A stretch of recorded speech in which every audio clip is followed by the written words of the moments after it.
In the quiet outskirts of a small American town, a young woman shattered the tranquility, becoming the first female serial killer in Idaho's history. With her calculated identities and disguises, she slipped beneath the radar, leaving a trail of unsuspecting victims in her wake, her husbands, and several of them. 7 men who fell for her, and almost all of them paid the ultimate price, lured by a fatal attraction they never saw coming. Her story, a chilling tale of deception, money, and murder, unfolded across state borders. She escaped the confines of prison, vanished into obscurity, only to resurface, defying all expectations. This mysterious figure, with her dark secrets and elusive persona, continues to intrigue audiences, and her story is a haunting reminder of the dangers that lie hidden right in plain sight. I'm Linda with It's a Crime, so now let's get into it.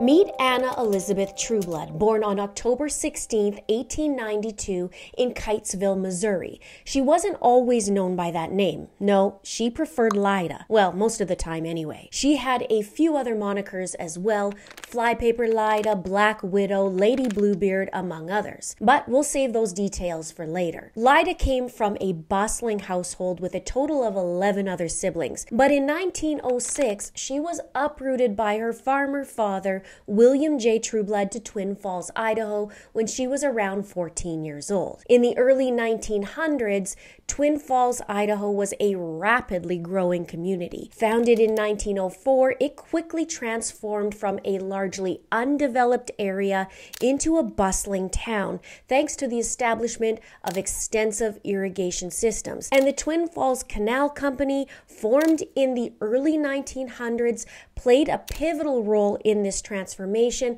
by diverting water from the Snake River, making the land arable and attracting settlers and farmers. The Oregon Short Line Railroad reached Twin Falls in 1905, further boosting its growth by facilitating the transport of goods and people. And this period saw a significant influx of homesteaders drawn by the promise of fertile farmland. Agriculture, particularly the cultivation of sugar beets, potatoes, and grain, became the backbone of the local economy. The town developed rapidly, with new businesses, schools, churches, and residential areas emerging to support the growing population. When Lyda moved to Twin Falls in 1906, she stepped into a town brimming with potential and anticipation. The promise of agriculture prosperity attracted settlers from far and wide, breathing new life into the community. For Lyda, moving to Twin Falls likely held the promise of a fresh start and the chance to contribute to the town's growth and success. However, beneath the surface of this prosperous town, Lyda's arrival would soon introduce a dark chapter to its history as her notorious activities and series of events began to unfold. Lyda was petite, with piercing blue eyes and fiery red hair, it was said, standing at 5'2". She was the belle of the ball, the talk of the town, and the epitome of popularity and charm. Everyone thought she was the model citizen and the perfect wife, mother, and friend. Little did they know, behind that perfect facade lurked a deep, dark secret. Lyda wasn't just your average Jane. No, she was a mastermind, a cold-blooded killer whose victims were those closest to her. Yet, on the surface, she appeared as innocent as a little lamb. She had a knack and a talent for slipping under the radar, evading suspicion at every twist and turn. But as we peel back the layers of Lyda's story, you'll see just how bone-chilling her secrets truly were. Those closest to Lyda became her victims, falling prey to her deceit, and she almost got away with it. She obviously had a way about her with these men, judging by her multiple marriages in such a short span of time. It makes me really wonder how Lyda could lure in all of these men so easily. What was her secret? Was it a certain move, a ploy, a scent, scent, a perfume. Have you ever walked by someone and, just from their scent alone, you do a double take? They smell so amazing that you just want to be in their bubble. Fragrances can be such a simple way to change the way you feel or boost your confidence or turn heads, and can even influence the way you act. Something had to reel those men in for Lyda. Maybe I need to take a little page from Lyda's book to attract a man for me, minus the murder, of course. And I learned a while back that in older times, like way back, it was said that a bride carried a bouquet to hide the smells of body odor. Then I recently read that it was a myth, so I guess I'm doing some myth busting today as well. Did you know this? Instead, they actually used herbs and even garlic in these bouquets as a way to ward off evil during their nuptials, which is interesting in Lyda's case. And although Lyda's line of men and victims happened from 1915 to 1920, in 1921, the iconic scent of Chanel No. 5 was created and born. But in Lyda's time, there was still perfume and were floral scents, citrus and herbal notes, and even perfumes with exotic scents. I received 3 fragrances by Scentbird that, even though I'm not looking to marry 7 men like Lyda, I do have a couple under my belt though already. I am hoping to turn a few heads and maybe just catch the attention of one of them. It's a jungle out there. And although Lyda had a habit of murdering men for money, which we'll learn more about shortly, I am not. Lyda was more like the Tinder swindler, and you'll see why in a minute. Now, the first fragrance I received was Vanille Supermassive, which is a unisex scent. I feel like it's more masculine than feminine when I smell it on me, but what it's like on me could be different on someone else. If I were to describe it, I would say it's like a spicy type of a scent. I picture a guy who's a cigar smoker, possibly a whiskey drinker, and older. He loves his cigars and whiskey so much that he'd love it on a woman. That's how I feel when I smell it. I bet on a man I'd like it. Just my personal opinion. It would be great for a woman too who leans towards the less feminine scents. It has notes of patchouli, vanilla, and white musks. The other one I got is called Rose Vanille by Mancera, and this is one of those scents that I keep bringing my wrist up to smell. I'm surprised though, because I typically don't like a rose smell. I equate it to more of a grandma type smell, but this one is different. It keeps me going back and smelling it more. On me, it settles down to more of a vanilla smell than rose, but still has a hint of it. And I definitely want to wear this out on a date. It feels so feminine with a hint of intrigue. It's sexy. It has notes of lemon, Turkish delight with rose, cedarwood, vanilla, and white musk. But my ultimate favorite in this bunch is called Kenzie Zest for Life, which is quite interesting with the name of this video and what it's about, and this perfume called Zest for Life. Sounds like Lyda did like Zest for Life too for herself. This would be a great scent for a day date. And this one has notes of mango nectar, pineapple, grapefruit, lemon, and tangerine. It's such a great summer scent, so feminine and fun. And with the citrus, it can be energizing. I mostly love fruitier scents or very feminine, but I do the Rose Vanille for an evening, like femme fatale without the murder. And then this one for the daytime. I love to try new scents. Older perfumes I have remind me of a certain boyfriend or a time, and memories, memories are powerful. I love the idea of trying new ones and carry forward with a new version of me. What I love about Scentbird is that you can try a bunch of perfumes, find a signature one, and I don't have to go through full sizes to find the favorite or my signature scent. And Scentbird is a subscription service that you can try a new scent every single month. It's totally affordable. You get to try your first fragrance from Scentbird, and it's only $8 for your first month and $16.95 the next. You can change your selection, and they have over 700 choices. Each vial comes with a 30-day supply, so you can really get a feel of what you love. And it's convenient too. You can toss it in your purse or your bag. You don't have to worry about the bottle breaking. And just before that date, you can spray it on the pulse points, a little trick over above the head as well to keep it going. Hope that your date doesn't catfish you. I love to go by my mood in what I choose to wear for the day. And if you're interested in trying Scentbird, use my code It's a Crime or the link below to get 55% off your first month at Scentbird. Promo code It's a Crime. Now let's talk about Lyda's first marriage. Husband number 1, Robert Dooley. In 1912, when Lyda was just 19 years old, she married a man named Robert Dooley, a man who was well respected and trusted by all that knew him.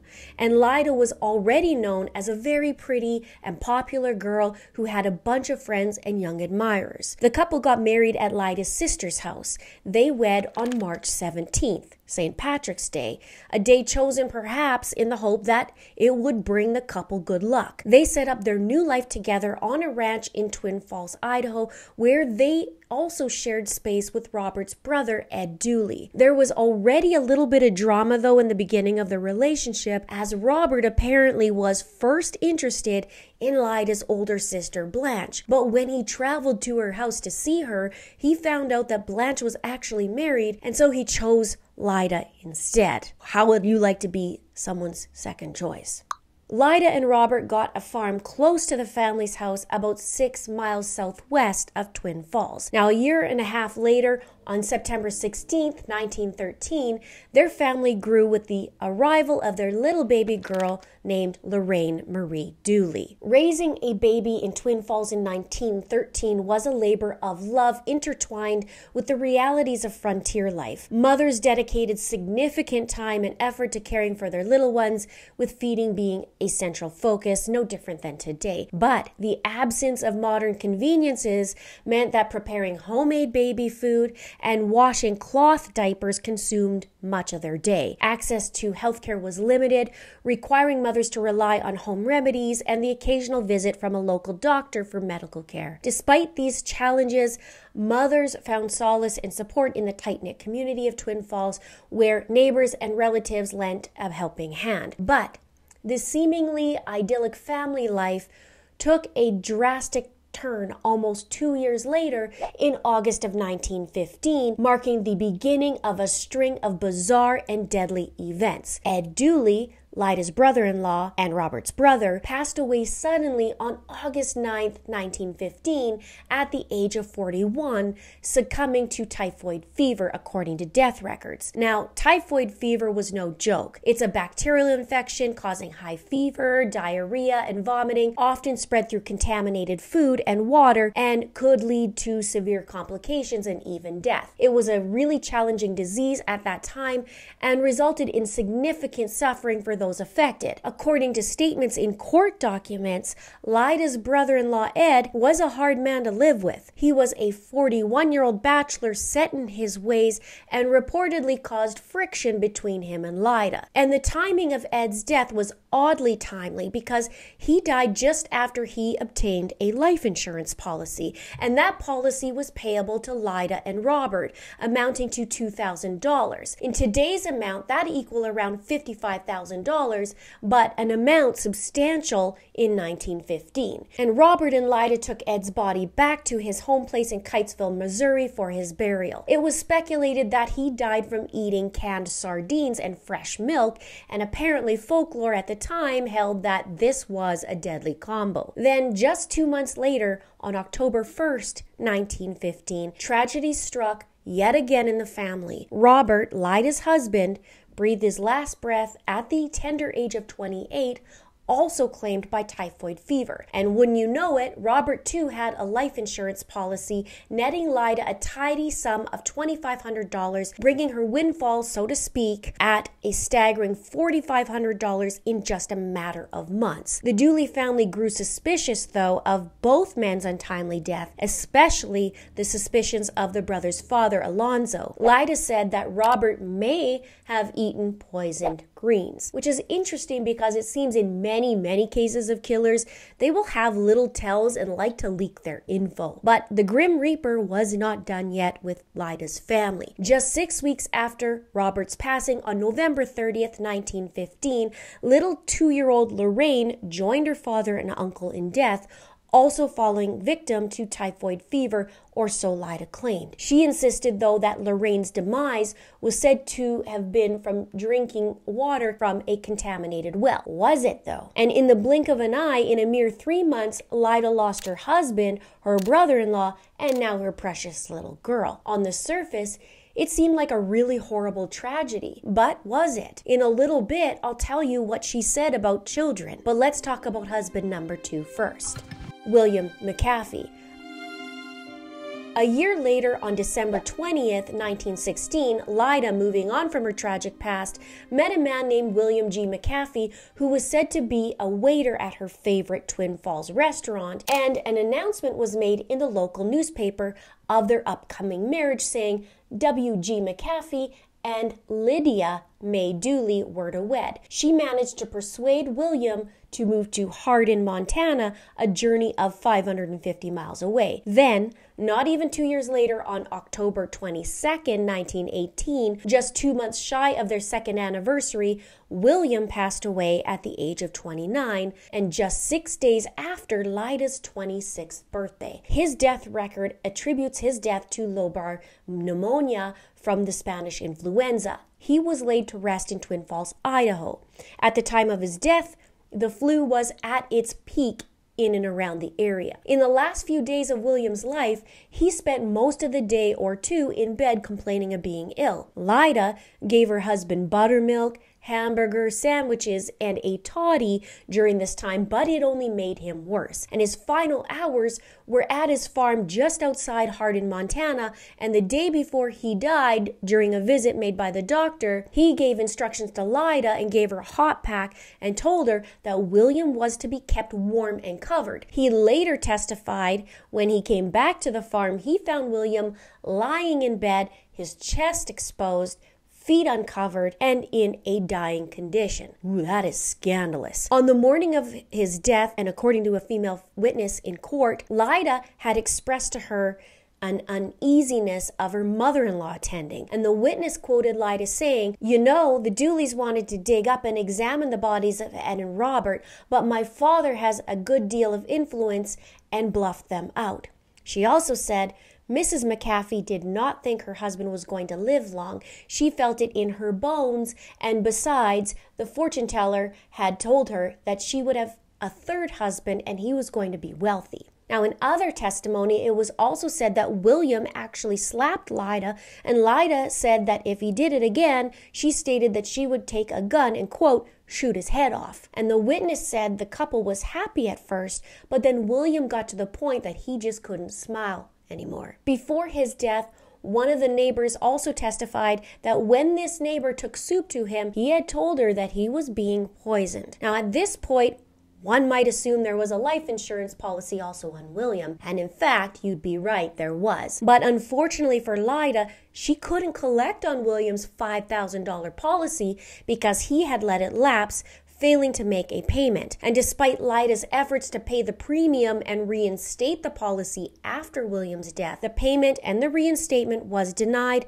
and her efforts were in vain. In an interesting twist of facts, though, William's death record states that he died in October and was buried in Twin Falls, Idaho. However, his headstone shows December 22nd, 1918 as the date of his passing, which would be 2 months later. Now a widow for the second time, Lyda decides to make a fresh start by moving south. And so she heads to Denver, Colorado, a journey of 500 miles. And before long, and in less than 6 months after William's death, Lyda meets yet another man, captures his heart, and weds for the third time.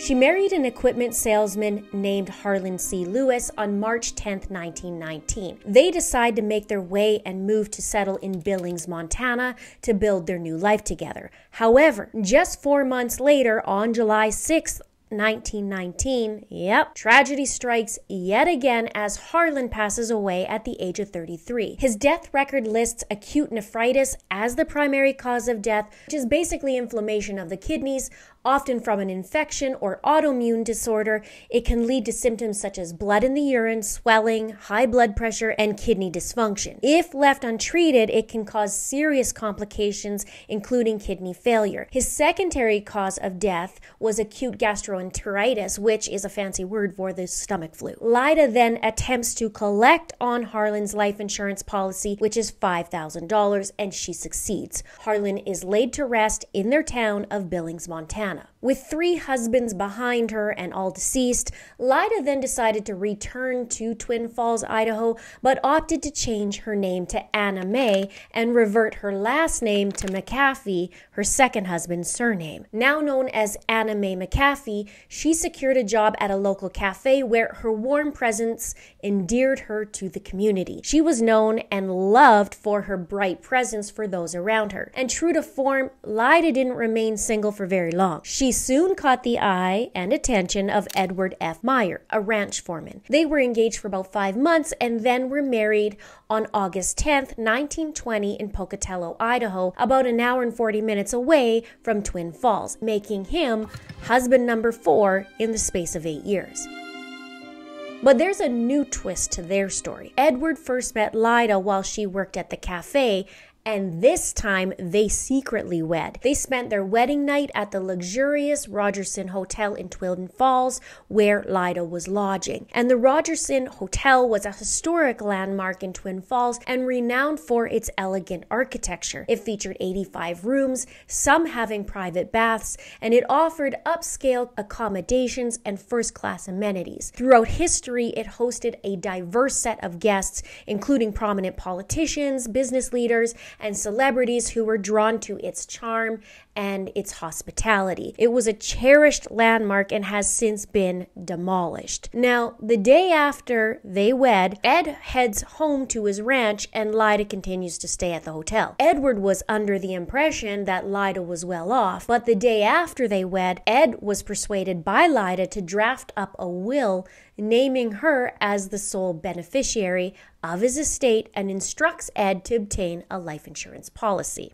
No surprise. A few weeks into their marriage, towards the end of August, Lyda was with Edward at his home. On that same day, Lyda cooked dinner for Edward and a farmhand named Ben Squires, but oddly, they both fell ill after a meal. While Ben recovered completely, Edward's condition deteriorated, landing him in the hospital, and his health was improving during his stay there until a visit from his new bride caused him to take a turn for the worse. And Edward F. Meyer passed away on September 7th, 1920, just 5 days shy of his 36th birthday and 3 weeks after they got married. His cause of death? Typhoid fever, with myocarditis listed as a secondary cause. Lyda went on to collect Edward's $10,000 life insurance policy, but the insurance company insisted on an autopsy first. When asked for permission to perform the autopsy, Lyda responded with, "Yes, you may go ahead and cut them all to pieces if you wanted to." Lyda didn't bother to wait for the results, though, so she must have been nervous because she abruptly left town without collecting on the policy. Rumors began to circulate, gossip spread about Lyda's apparent lack of emotion when Edward died. There were tales of her lingering at his grave after his funeral, laughing while everyone was leaving, and law enforcement took notice of Edward's suspicious death. One account described Lyda as lacking compassion and behaving in a manner unbecoming of a grieving young widow. In one book, it stated, "She had no compassion, no sorrow, not the way a young widow should act when her husband has just passed away in the shank of life."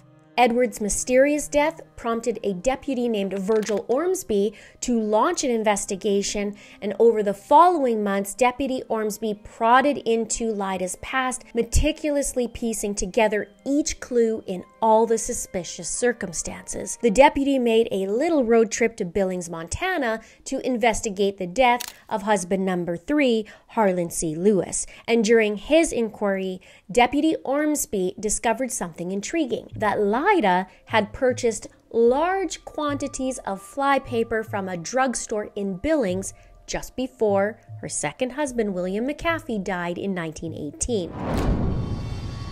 Flypaper back then contained arsenic, which attracted the flies and then the flies would die. A family who later occupied the McAfee house found a barrel full of flypaper in the basement, and Deputy Ormsby suspected that Lyda extracted this arsenic from the flypaper and used it to poison one or more of her husbands. It was also reported that arsenic residue was found in a pot, and it was theorized that Lyda would boil the poison out of the flypaper and contaminate her husband's food. Symptoms of arsenic poisoning included violent abdominal cramping, diarrhea, vomiting, and often death from shock. Arsenic's colorless, odorless, and tasteless properties made it difficult to detect, mimicking common disorders like food poisoning. Lyda then took on a new moniker, Flypaper Lyda. Husband number 5, Paul Southard.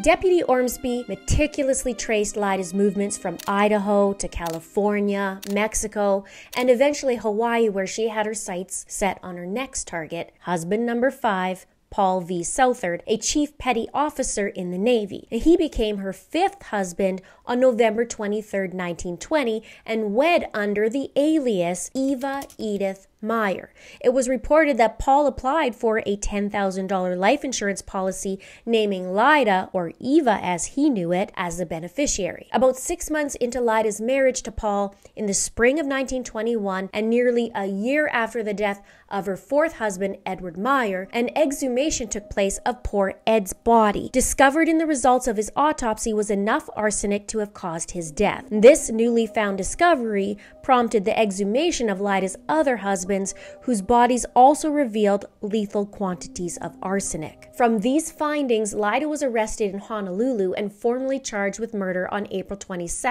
1921. Several months later, she was extradited to Twin Falls, Idaho, where she faced what was dubbed the trial of the century. And according to the newspapers, they called it a great fanfare, both at her departure from Honolulu and also her arrival, where, quote, thousands of people turned out to see the arrival of the alleged murderess. Pleading not guilty to all charges, her case garnered widespread attention with extensive coverage in publications like the New York Times and the San Francisco Chronicle. Her husband, Paul, though, was convinced of her innocence at first, and Lyda was held without bail through the summer of 1921 in the Twin Falls County Jail, and in late September, her trial started with a packed house of spectators, mostly female, which is kind of similar to true crime spectators / viewers today, who are mostly female. During the trial, an Idaho state chemist testified, revealing that approximately 5 grains of poison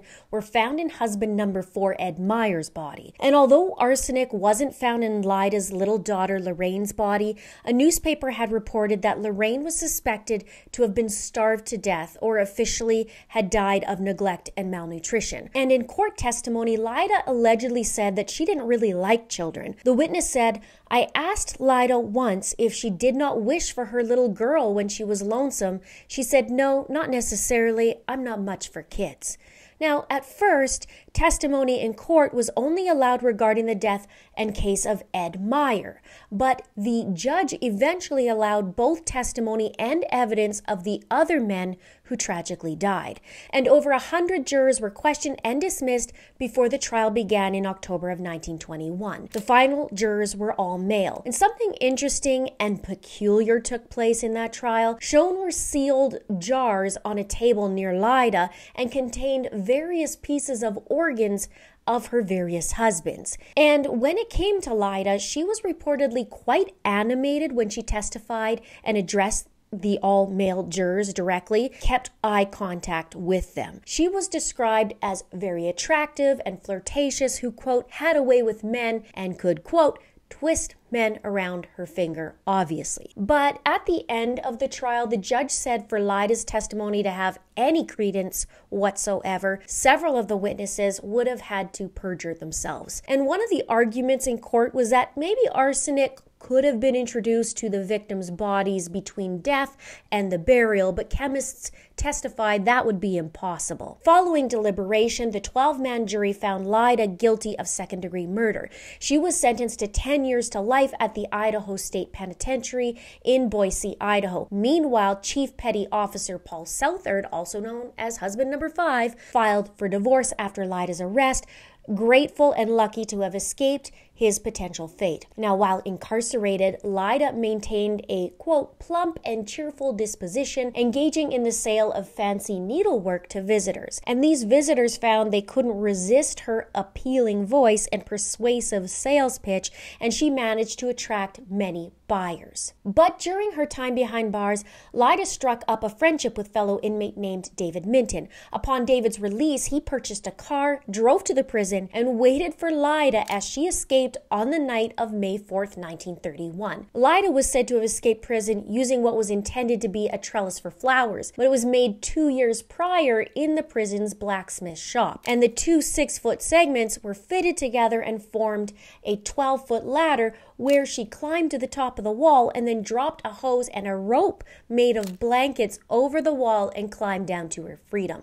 And shortly before her dramatic escape, she was quoted saying, "They'll never capture me alive. I'll take poison first." It was called the perfect prison break. And interestingly, David Minton had also fled before by joining gas pipe into a ladder. Sound familiar? But he was pardoned at the time he helped Lyda escape. The two were reportedly lovers. I feel like this is a case of the wet bandits from Home Alone.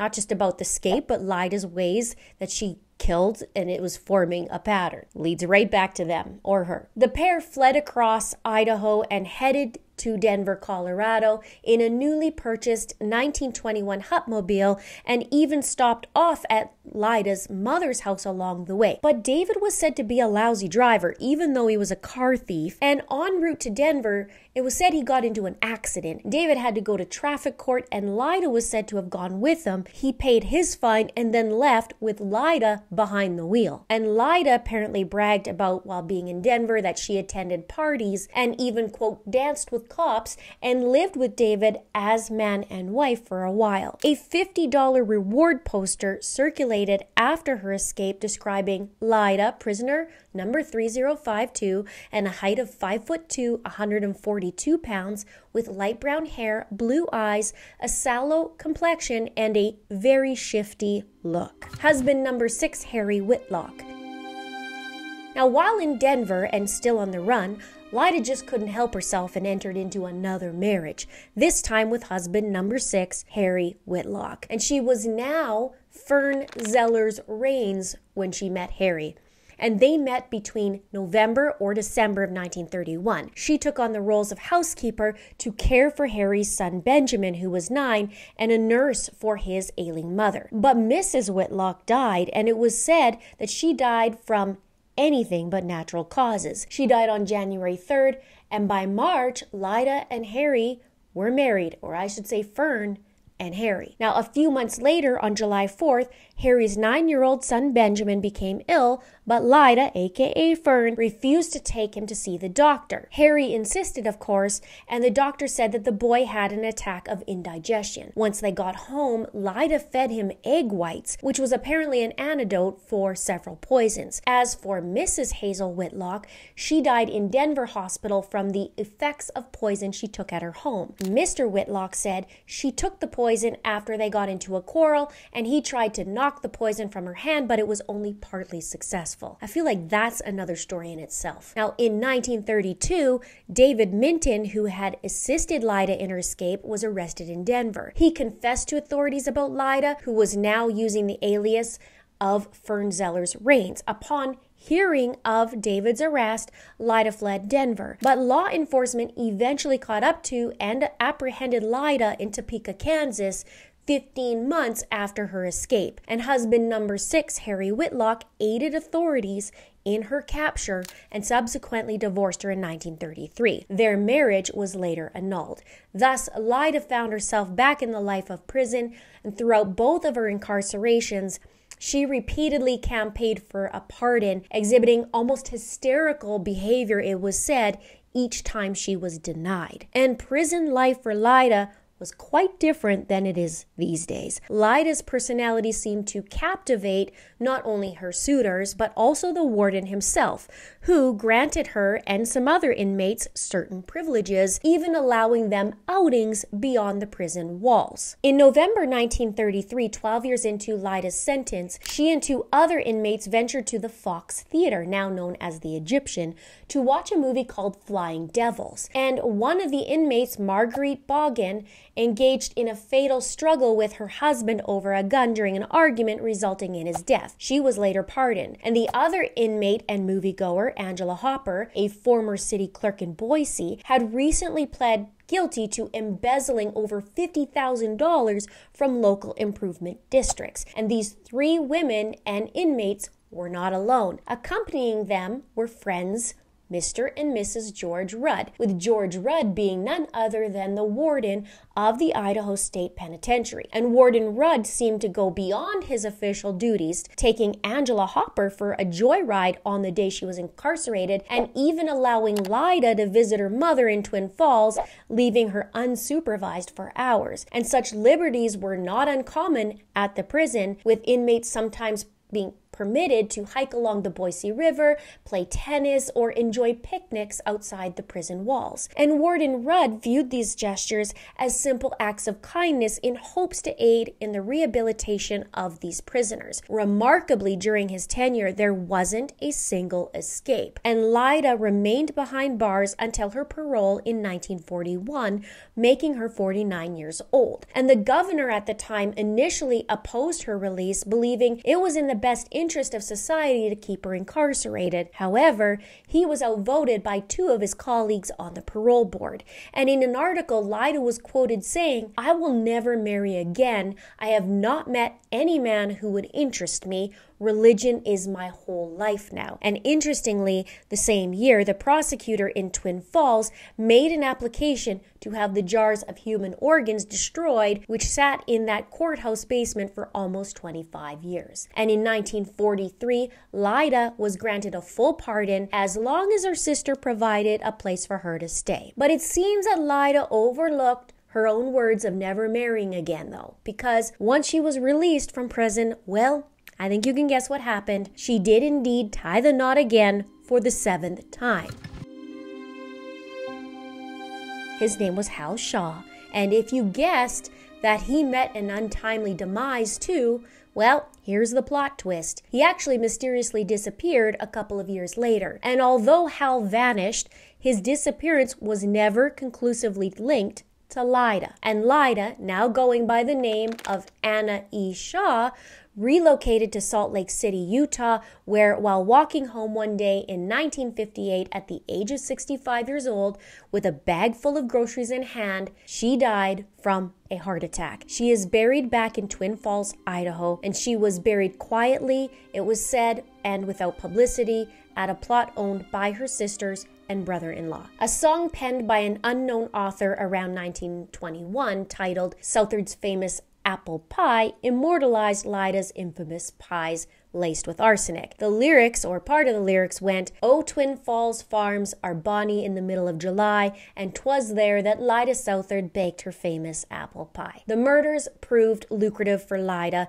making her a wealthy woman. The life insurance policies taken out on her 4 husbands and her brother-in-law amounted to approximately $30,000, equivalent to about $730,000 in today's currency. And Lyda's pattern of marrying and killing men for their life insurance continues to fascinate psychiatrists and writers a century later. 4 husbands deceased, 2 divorced, and 1 mysteriously vanished, along with a whole lot of money involved and, tragically, 1 little baby girl who got in the way of the almighty dollar. Remarkably, each of Lyda's victims loved and cherished her, with some even describing her as a very good wife and cook. Well, other than cooking their final homemade meals. She was Idaho's first serial killer and oddly has a lot of similarities to Lori Daybell, who was recently convicted of murder as well, of her husband and 2 children, and also her husband number 5's wife. Lyda served 20 years of a life sentence.